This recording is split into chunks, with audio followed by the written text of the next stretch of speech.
পঞ্চায়ত নিৰ্বাচনৰ কাৰণে নিশ্চিতভাৱে ভাল কৰিবলৈ যত্ন কৰিব লাগে আৰু পঞ্চায়তবিলাক একদম লোকেল ইছ্যুত হয়। সেই গতিকে প্ৰদেশ কংগ্ৰেছৰ পৰা বহুত কিবা কৰিব লাগে বুলি ব্যক্তিগতভাৱে মই নাভাবোঁ, কিন্তু প্ৰতিজন যিবিলাক বিষয়ববীয়া গুৱাহাটীত কৰ্মৰীয়া দলৰ বিষয়বাব লৈ থকা আছে, তেখেতসকলে আচলতে গাঁৱে ভূঞে চুকে কোণে বিজেপি দলৰ অপশাসন আৰু কংগ্ৰেছৰ দিনত কেনেকৈ ৰাইজৰ বাবে বিভিন্ন আঁচনি আছিল আৰু বৰ্তমান সময়ত যিটো দেশৰ বিভিন্ন দিশত যিবিলাক সমস্যা আহিছে এইবিলাকৰ বিষয়ে ৰাইজক অৱগত কৰিব লাগে। অসমত এটা কথা হৈ আছে, মুখ্যমন্ত্ৰী মহোদয়ে সকলোকে আঁচনি ঘোষণা কৰি থাকে। যোৱাকালি এটা আঁচনিৰ কথা শুনিলোঁ, বিধানসভাত এই বিষয়ে হৈছিলে ঘোষণা। বিধানসভা হোৱাৰ পিছত এইটো কেবিনেটত ঘোষণা কৰাটো নহয়, প্ৰকৃততে কেবিনেটত আগতে হয়, তাৰপিছত পলিচি ফৰ্মুলেট হয় আৰু বিধানসভাত এপ্ৰুভ কৰায় ফাইনেন্সিয়েল কাৰণত। মুখ্যমন্ত্ৰীয়ে কালি আকৌ এচাম মানুহক ভিডিবি নিচিনাকৈ ৰেইনকোট দিব, পইচা দিব যুৱকবিলাকক। সেইটো এটা আকৌ নতুন টুপি এটা দিলে কালি। অক্টোবৰ মাহৰ পৰা হ'ব, ছেপ্টেম্বৰ মাহত এখন অধিৱেশন হ'ব।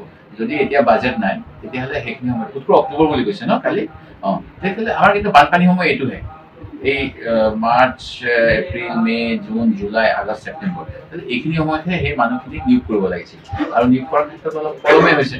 কিন্তু তেখেতে কৈছে আমি অক্টোবৰ পৰা কৰিম, কিবা কৰিম। গতিকে এই যে নিৰ্বাচনী আয়োগে আকৌ এফালেদি কি নাম তেখেতৰ কুমাৰ, তেখেতে কৈ থাকে আলোক কুমাৰ ন, তেখেতক মই শুনিছোঁ যে একদম কৈ আছে একদম নিৰপেক্ষ হ'ব, নিষ্পক্ষ হ'ব।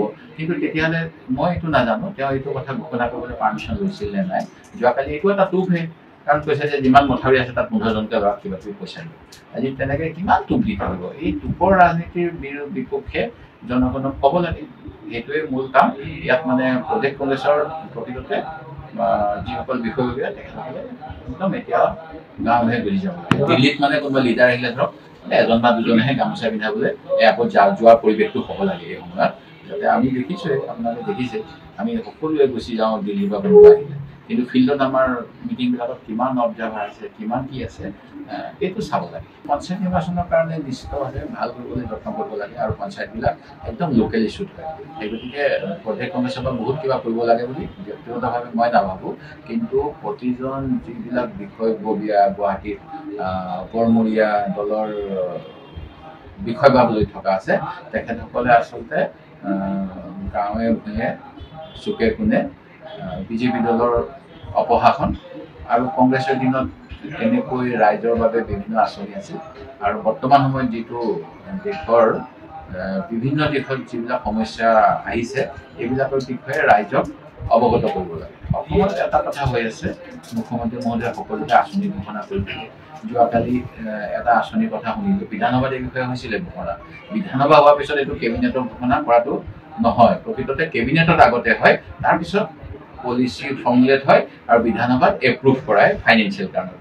মুখ্যমন্ত্ৰীয়ে কালি আকৌ এচাম মানুহক ভিডিবি নিচিনাকৈ ৰেইনকোট দিব, পইচা দিব যুৱকবিলাকক। সেইটো এটা আকৌ নতুন টুপি এটা দিলে কালি। অক্টোবৰ মাহৰ পৰা হ'ব, ছেপ্টেম্বৰ মাহত এখন অধিৱেশন হ'ব। যদি এতিয়া বাজেট নাই তেতিয়াহ'লে সেইখিনি সময়ত অক্টোবৰ বুলি কৈছে ন কালি। তেতিয়াহ'লে আমাৰ কিন্তু বানপানী সময় এইটোহে, এই মাৰ্চ, এপ্ৰিল, মে, জুন, জুলাই, আগষ্ট, ছেপ্টেম্বৰ, এইখিনি সময়তহে সেই মানুহখিনিক নিয়োগ কৰিব লাগিছিল আৰু নিয়োগ কৰাৰ ক্ষেত্ৰত অলপ পলমে হৈছে। কিন্তু তেখেতে কৈছে আমি অক্টোবৰ পৰা কৰিম, কিবা কৰিম। গতিকে এই যে নিৰ্বাচনী আয়োগে আকৌ এফালেদি কি নাম তেখেতৰ কুমাৰ, তেখেতে কৈ থাকে আলোক কুমাৰ ন, তেখেতক মই শুনিছোঁ যে একদম কৈ আছে একদম নিৰপেক্ষ হ'ব, নিষ্পক্ষ হ'ব। কিন্তু তেতিয়াহ'লে মই এইটো নাজানো তেওঁ এইটো কথা ঘোষণা কৰিবলৈ পাৰ্মিশ্যন লৈছিল নে নাই। যোৱাকালি এইটো এটা টোপহে, কাৰণ কৈছে যে যিমান মথাউৰি আছে তাত 15জনকৈ ল'ৰাক কিবা কিবি পইচা দিব। আজি তেনেকৈ কিমান টোপ দি থাকিব? এই টোপৰ ৰাজনীতিৰ বিপক্ষে জনগণক ক'ব লাগে, সেইটোৱে মূল কাম। ইয়াত প্ৰদেশ কংগ্ৰেছৰ প্ৰকৃততে যিসকল বিষয়ববীয়া তেখেতসকলে একদম এতিয়া গাঁৱে গুচি যাব লাগে। দিল্লীত কোনোবা লিডাৰ আহিলে ধৰক এজন বা দুজনেহে গামোচা পিন্ধাবলৈ আকৌ যোৱাৰ পৰিৱেশটো হ'ব লাগে এই সময়ত।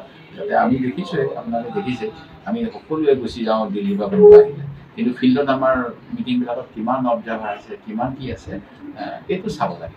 সময়ৰ খবৰ সময়ত পাবলৈ ফ'ল' কৰক টাইম অফ আছাম।